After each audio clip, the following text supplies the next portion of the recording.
Battle of Bengal, जहां के चुनाव पर सियासी आर पार की लड़ाई चल रही है। इस बार बीजेपी ममता के गढ़ में महिला वोटर्स को साधने के लिए पूरा दमखम लगा चुकी है। प्रधानमंत्री मोदी से लेकर स्टार प्रचारक हेमा मालिनी और कंगना रनौत को भी सियासी अखाड़े में उतार दिया गया है। पता है क्यों? क्योंकि इस राज्य की सत्ता को बनाने और बिगाड़ने में महिला वोटर्स का बहुत बड़ा योगदान है। बंगाल में बीते 2 दशकों के दौरान होने वाले चुनावी आंकड़ों को देखें तो राज्य में महिला वोटर्स की अहमियत समझ में आती है। चुनाव आयोग के आंकड़ों के मुताबिक साल 2006 के विधानसभा चुनाव में जहां 80.75% महिलाओं ने वोट डाले, वहीं 5 साल बाद यह आंकड़ा बढ़कर 84.85% तक पहुंच गया।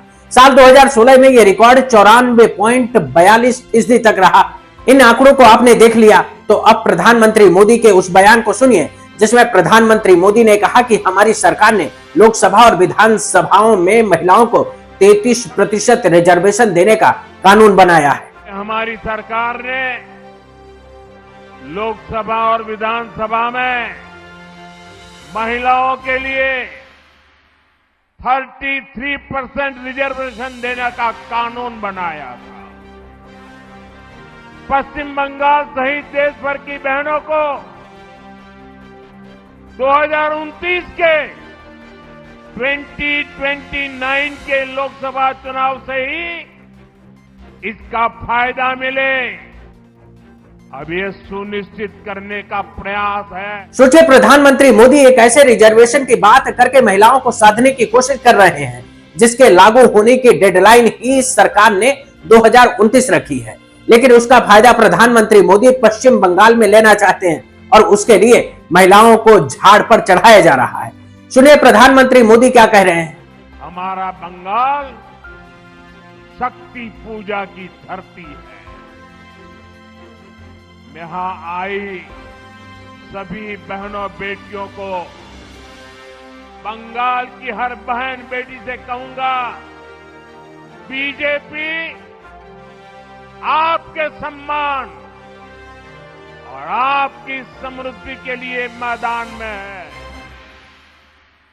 बीजेपी सरकार आएगी तो महिलाओं के सच्चे सशक्तिकरण का रास्ता खोलेगी। ये बंगाल में महिलाओं के सम्मान और सशक्तिकरण की बात कर रहे हैं, लेकिन इनके ही पार्टी के नेता निशिकांत दुबे को सुनिए, वो सदन में क्या कहते हैं।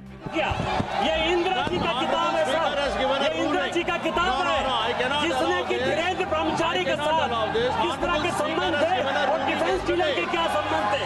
ये जनरल थोरट की किताब है कि नेहरू ने चीन को कैसे दे दिया।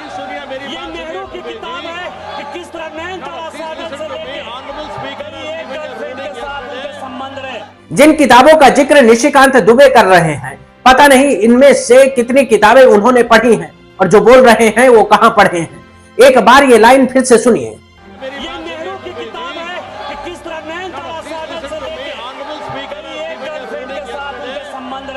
वाह निशिकांत जी, नयनतारा सहगल नेहरू की गर्लफ्रेंड थी। कहां से पढ़कर आते हैं ये लोग? इन्हीं के सहयोगी हैं गिरिराज सिंह। ये सदन के बाहर नयनतारा सहगल की ये तस्वीर लेकर घूम रहे थे, लेकिन इस तस्वीर की सच्चाई ये है कि 1955 में विजया लक्ष्मी पंडित यूके की राजदूत थी। तब नेहरू लंदन की आधिकारिक यात्रा पर गए थे तो एयरपोर्ट पर उनके स्वागत के लिए नयनतारा सहगल अपनी मां विजया लक्ष्मी पंडित के साथ मौजूद थी। विजय लक्ष्मी पंडित नेहरू की बहन थी और नयनतारा सहगल उनकी भांजी। लेकिन गिरिराज सिंह और निशिकांत दुबे को नयनतारा सहगल नेहरू की गर्लफ्रेंड दिखती हैं। मानसिक रूप से दिवालियापन का इससे बड़ा सबूत क्या हो सकता है? इसलिए तो कह रहे हैं कि जिन किताबों का निशिकांत दुबे लोकसभा में उठा कर दिखा रहे हैं, इनमें से एक भी किताब को पढ़ना तो दूर, अंदर का पन्ना भी कभी जिंदगी में नहीं पलटे होंगे। अगर पलटे होते तो फिर नयनतारा सहगल नेहरू की भांजी दिखती, ना कि गर्लफ्रेंड। अब सवाल उठता है कि क्या किसी ने निशिकांत दुबे और गिरिराज सिंह के खिलाफ कड़ी कार्रवाई करने की बात की? क्या किसी बड़े नेता ने खुलकर कहा कि इन दोनों ने देश की गरिमा को ठेस पहुंचाई है? जवाब है नहीं। तो ये है इनका चाल चरित्र और चेहरा। सोचिए, जो प्रधानमंत्री मोदी बंगाल में महिला सम्मान की बात कर रहे हैं, वही प्रधानमंत्री मोदी खुद सदन में खड़े होकर एक महिला कांग्रेस सांसद की खिल्ली उड़ा चुके हैं। अगर भरोसा ना हो तो सुन लीजिए। सभापति जी, मेरी आपको प्रार्थना है, रेणुका जी को कुछ मत कीजिए। रामायण सीरियल के बाद ऐसी हंसी सुनने का आज सौभाग्य मिला है। ये है हमारे प्रधानमंत्री से लेकर बीजेपी नेताओं का चाल, चरित्र और चेहरा। लेकिन बंगाल में महिलाओं का वोट चाहिए तो क्या कहा जा रहा है? हमारा बंगाल शक्ति पूजा की धरती है।